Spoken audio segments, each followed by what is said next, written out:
Are you struggling to maintain the stamina and energy that's required to do great writing for extended periods of time? Well, I have been writing for 3 days straight on three very different projects for extended hours. And I want to share with you tonight my recipe, my method, my formula for how to fuel your mind, body, and muse for excellent writing with lots of energy and creativity. I'm Elizabeth Ann Atkins, and this is 10,000 Things, the show where we here at Two Sisters Writing and Publishing share our secrets on how to write, publish, and promote your book. We call it 10,000 Things because there literally are 10,000 things you need to know, and then some, to write, publish, and promote your book. Well, I have been on a writing marathon, okay? 3 days straight, three different projects, intense writing, hours and hours. How do I do it?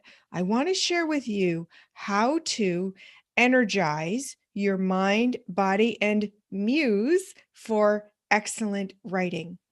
It is all about mind, body, and spirit because it's all integrated. It's all us. We are a mind, we are a body, and we are energy, our spirit. And therefore, we have to attend to and fuel each aspect of ourselves in order to maximize our genius writing capacity. So let's start with the mind.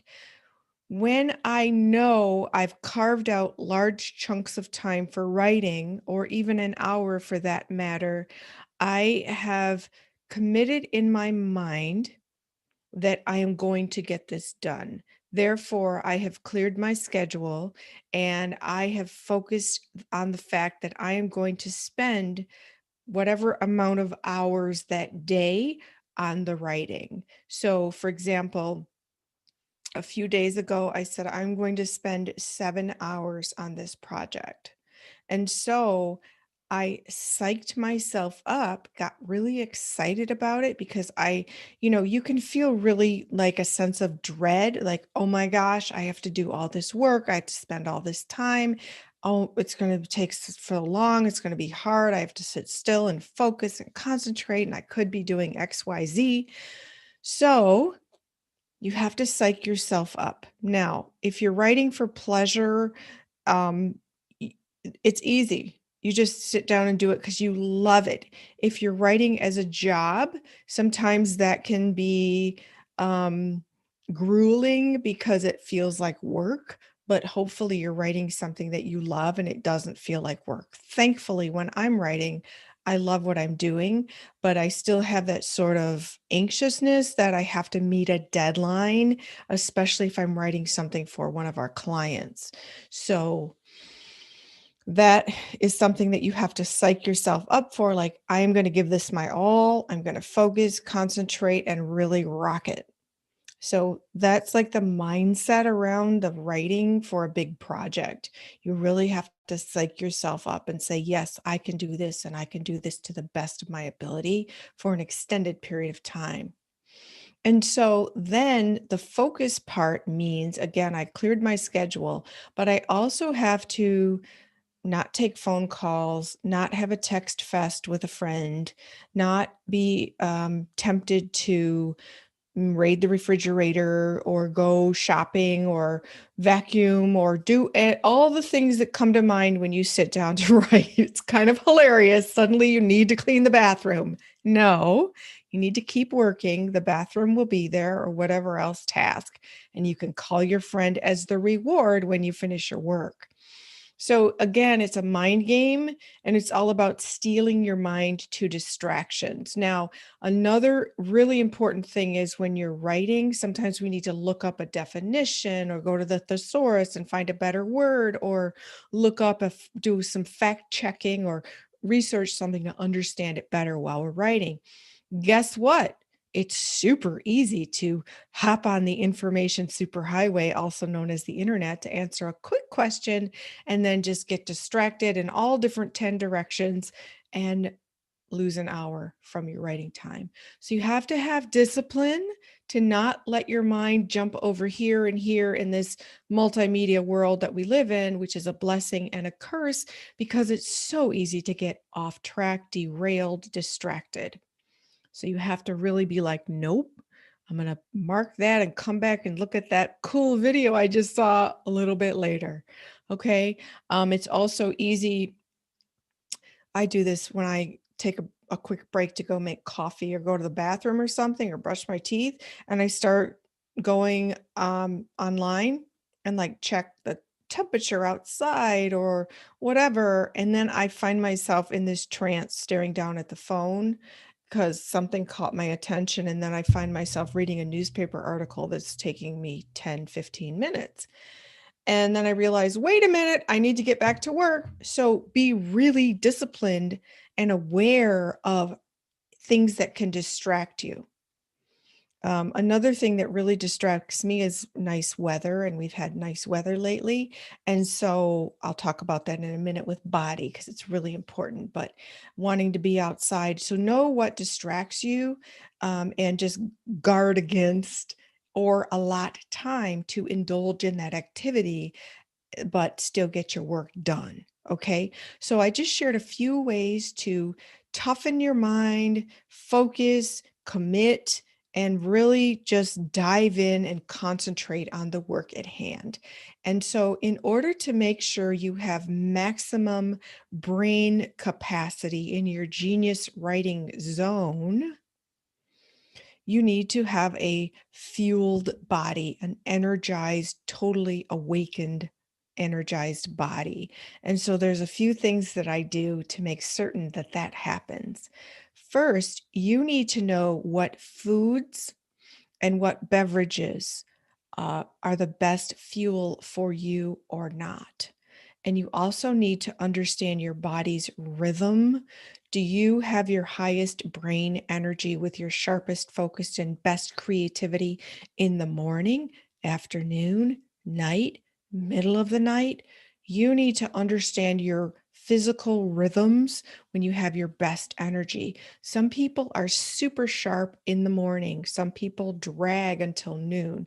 So you need to know when is, don't even try to write unless you're in that natural high energy rhythm phase of your own body's system. And so I know that my writing is excellent in the morning after I've had coffee and my green drink, my green goddess smoothie, which is a vegetable smoothie that just makes me feel high on green vitamins, minerals, fiber, antioxidants, and it's awesome. And my coffee's excellent too. So that's what I have in the morning. And when after the spirit part, I'll tell you that in a minute. But after I have that, my brain is like turbo. Okay. Don't interfere with my genius writing zone at that time. So I commit that time, I block it off, and I make certain that I maximize my creativity and productivity during that time when I'm super high energy with great mental clarity and focus. So you could call that intermittent fasting because that's kind of what I do. I haven't eaten any solid food since the night before's dinner, or maybe a light snack in the evening before bed sometimes. And then I don't typically have my first meal until 12, 1, or even 2 o'clock. And so that's intermittent fasting. And one of the benefits of intermittent fasting is that it creates really great mental clarity. And that is very beneficial for me as a writer. However, if you know that you must eat breakfast, that's what you should do. The message here is to understand your own body's needs for fuel and do that. So if you need to eat breakfast, eat it. If you need lunch, if you need snacks, whatever, I just say you are what you eat, and your brain chemistry is very susceptible to good or bad foods. So if you eat garbage, junk food, processed foods, it's not going to maximize your brain, uh, your creativity, and get you into your genius zone. If you eat super healthy foods that have all kinds of wonderful minerals, vitamins, antioxidants, all the things, healthy fuel, all the things that help your body and brain be super healthy, it can only improve the function of your brain to help you be an awesome writer with lots of energy and stamina. Now, stamina is a really important word because you need to understand which foods give you sustained energy for a prolonged period or energy spikes and plummets. Now, I personally know what those are for me. Therefore, I eat things like protein for sure. I'm a pescatarian, so I will have salmon and I will have a slow absorbing carb like sweet potato or oatmeal. I will have lots of greens and I have fruits, fresh fruits, um, and I eat healthy fats like nuts that are not processed or covered in salt. Um, and I have those are the main things that I eat. And so then I have my point is that you should have foods that you know sustain your brain and body's energy. I also know foods that will give me that spike and a plunge. So for me, if I eat some chocolate, which I'm not, I eat chocolate and it's like, woo, whoa, chocolate high, energy surge, sugar high. And then all of a sudden, crash, terrible, sleepy, cranky, craving more chocolate. No thanks. I personally have learned from that experience thinking, oh, this chocolate's really going to help my writing. It's going to energize me with the sugar and the caffeine and the chocolate. But yeah, no, it had backfired. And there's also foods like rice for me just don't work out. They just do something that make me sleepy and foggy. So I just don't eat rice mostly unless I'm trying to take a nap. So that's my physical chemistry. And the point is that you need to know what yours is and tailor your diet accordingly when you are writing. So, those are some things about food. And again, it's all about understanding what's best for you and erring on the side of super healthy. Now, beverages. It's very important to stay hydrated by drinking lots of water. And if you drink coffee, know your rhythm of when you need the coffee. I have my morning coffee and my afternoon coffee break, and that just revs me. Oh my gosh, it's awesome. And so I also drink my Green Goddess smoothies. I have one in the morning and one in the afternoon or evening. And then I also drink tea. Um, I also sometimes I'll drink a kombucha, and sometimes I drink Pellegrino sparkling water, mineral water. Love it, love it. And so I know what works for me and keeps me hydrated and pumped. But even if you're just a little bit dehydrated, it can really dramatically affect your brain's function and focus. So it's really important to just be proactive and drink lots of water when you get up to go to the bathroom or take a break and stretch. Get some water or have your water at your desk. Okay. Um, Obviously, you need to be near a bathroom because if you're drinking all that water, you're gonna need to go to the bathroom, but whatever, that's fine. If you are still staying home during the pandemic, this is the ideal time to get that work done in your home and you can easily access the bathroom. So, the other thing about your body, food, beverage, breathing. A lot of times when we're stressed or tense, we hold our breath.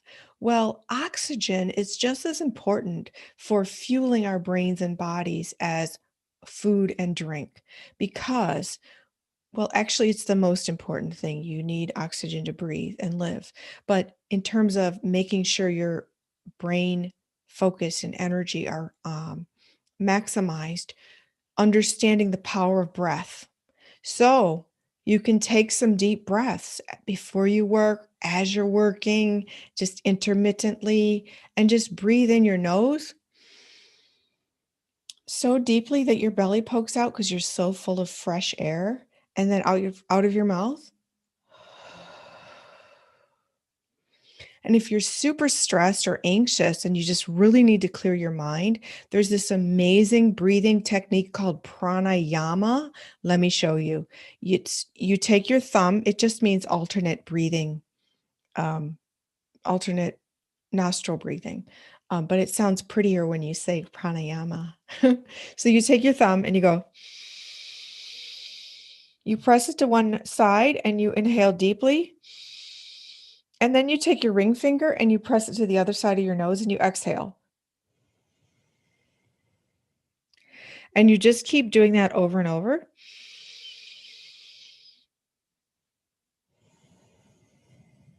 And then if you really want to activate your third eye, which is your intuition that accesses the divine realm, which enables you to connect to the universal field of knowledge, which for writers creates this supernatural connection to mind-blowing creativity, you can go like this, put two fingers on your third eye, inhale, and then put your ring finger on this side and exhale, and then switch and keep going. I know it might look bizarre, but guess what? You're going to get a buzz from the oxygen. It feels so good. So in addition to fueling your brain and body, it's going to relax you and energize you at the same time while also clearing your mind, because the act of focusing on the breath and doing that little exercise is a way to sort of decompress and clear out the clutter in your brain before you get to writing. I'm telling you, pranayama is magical. That's why it's an ancient practice. And if you just do it now, here, let me add one more little thing you can do. You can go, I breathe in peace. I exhale anxiety. I breathe in creativity. I exhale writer's block. You can totally have fun with it, but I do this all the time in my guided meditations that I lead for people on Wednesday nights. It's just really powerful because it's pushing a reset button in your brain, okay? So again, this is the body. The breathing is extremely important because oxygen fuels the brain and the body. So one more thing about the body in terms of maximizing your energy and mind, body, and muse for excellent writing, and that is exercise. You can't just sit all day, or even if you have a standing desk, standing. You need to get moving, move your body, move your body. So here are some little tricks and bigger tricks that I use every day. First, you can, when you have to go to the bathroom or change clothes or go get something or whatever, go to, if you have a multi-levels, go to the bathroom on another floor. Forces you to climb the stairs and come back down. So that's one thing. That's just a short burst of energy that will help you. You can also walk laps around your house. You can also keep some dumbbells handy and just do a couple reps in between and just take a break. You can get up and stretch. You can go get the laundry out of the dryer in the basement and carry the basket up to another floor or another. And that's like forcing you to just get your body moving and lift something. So be innovative, be creative, cleaning. If you need to do some cleaning in your house for like 10 minutes, you can go sweep the floor, and it's focusing your energy elsewhere. It's giving your eyes a rest from the screen, and it's moving your body. Okay. A lot of times when I do things like vacuum, sweep the floor, do the dishes, cook, a lot of ideas come to me. So I've been writing, I take this break, and then boop, boop, boop. It's like percolating ideas pop up. And I'm like refreshed to go back and, oh my gosh, I got these new ideas to apply to the writing. It's really cool. So then on a bigger scale, having time daily for some real exercise is imperative. Take a walk, bike ride, roller skate, go for a swim if you have access to a pool that's safe. Do whatever exercise you like. Things are opening up or closing down or whatever they're still doing during the pandemic in your area. Just take advantage, especially if you can be outdoors. Just taking a walk can work wonders. Taking a bike ride. um, whatever you like to do. Just get that body moving because it will rejuvenate you, it will energize you, it will help you stay fit. It's good for your mind, body, and spirit. Being out in nature is rejuvenating as well and very important to decompressing and de stressing and feeling awesome. So that's the mind, that's the body. Oh, wait a minute, sleep.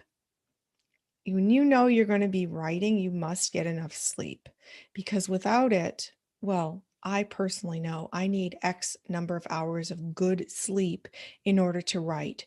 If something happens where I've stayed up late or I couldn't sleep or something like that, I don't try to write the next day because I know I'm going to not have the best brain energy or physical energy. So I don't even try. So when you know you're going to be doing some long-term big writing, make sure you get that sleep in. And if you're having trouble sleeping, see what you can do to address it and resolve that issue. You can do that with different teas and foods and such and feel better, or meditation or journaling at night. The third thing to fuel your mind, body, and muse to really energize your writing is to understand the power of spirit. So, by spirit, I really mean energy, the energy within you that connects to the universal field of knowledge that enables you to get downloads, creative ideas, things that feel supernatural that really, really enhance your writing. If you think about your muse, what is a muse? A muse can be like a writing angel or an energy that just comes to you and gives you ideas. Your muse can be a person, but it's more like a mystical being or energy. So connecting to that will help your writing. And how do you do that? Well, there's a few things. Most days I do yoga. I do the 5 Tibetans and some other Kundalini yoga moves that get the energy flowing around me, in me, through me, and it connects me to the divine. So, first of all, it wakes me up. It really removes any negative energy and it makes me feel really good and excited. And a lot of times in the midst of the moves, I get great ideas. So I keep a notebook handy because I know um, Spirit is speaking to me during those moves. And then I do an energy clearing because any energy that's on you is like smog or smudges and it's going to distract you, create a fog. Whereas you want clear energy. So I clear my chakras. Those are the non physical energy centers in the body. And if you'd like to learn how to do that, please join me Wednesday evenings, 8 o'clock Eastern Time, where I lead a guided meditation that includes breathing, an energy cleanse, chakra clearing, and then the guided meditation. It's free. All you have to do is sit back and close your eyes, and I guide you through it. And it's awesome. Everybody just is so relaxed at the end. They just want to turn off their device and go to sleep. So I hope you'll join me. I'll put the link in the description box here so you can sign up. So, clearing your chakras is really, really important.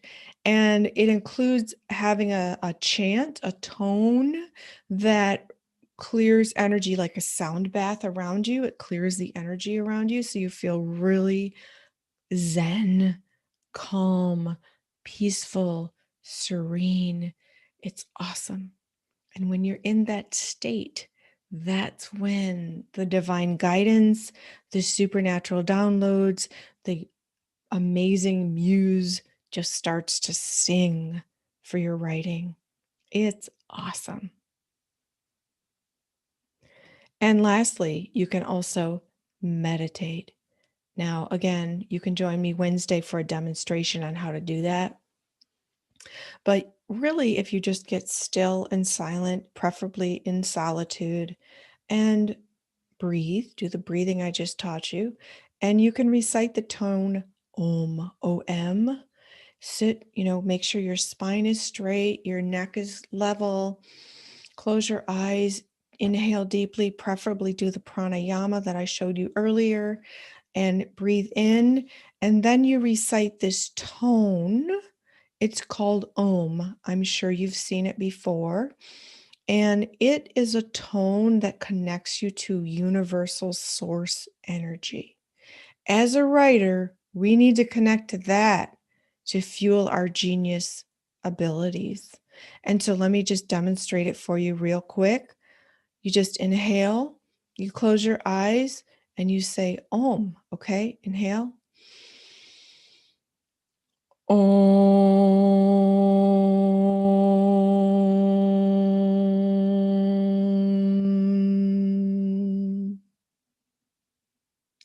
And if you sit and just do that over and over, the sound bath will remove negative energy. And in the midst of it, it will clear your mind and you'll start to get ideas. It's amazing. Please try it. Um, and that's how I started my meditation practice almost 11 years ago. And it transformed my whole mind, body, and spirit and launched me into some writing that blows my mind today. And so those are the three things you can do for mind, body, and spirit. You can do yoga, you can clear your chakras, and you can meditate. So I hope that this 10,000 things has been transformative for you because I shared how to fuel your mind, body, and muse to get into that genius writing zone and enjoy the sustained creativity and productivity over hours, days, or however long it takes to finish your writing project. It's no joke. It's exhilarating when you're in it. And then it's also awesome when you look up and say, oh my gosh, I wrote 11,000 words today. That's a really cool feeling. Or, oh my gosh, I wrote 1,000-word op-ed piece and it's phenomenal. Writing a short piece or writing a long piece can be just as exciting and amazing because in order to craft a powerful message in something short takes sometimes just as much time and energy as writing something bigger. So I love talking about writing. So thank you for joining me here on 10,000 Things, where we at Two Sisters Writing and Publishing share the 10,000 things you need to know to write, publish, and promote your book. I'm Elizabeth Ann Atkins, and I'm asking you to please follow us on Twitter at the number Two Sisters Writing. Please follow me also on Twitter at Elizabeth Atkins. That's Atkins with a T, like the diet, no relation. And if you're getting value out of this program, please give us a thumbs up. Subscribe to our channel. That would be really awesome to help us grow. And please drop a comment about any questions you have about writing, because I would love to answer your questions on future shows. So meanwhile, happy reading, happy writing, and I will see you next time.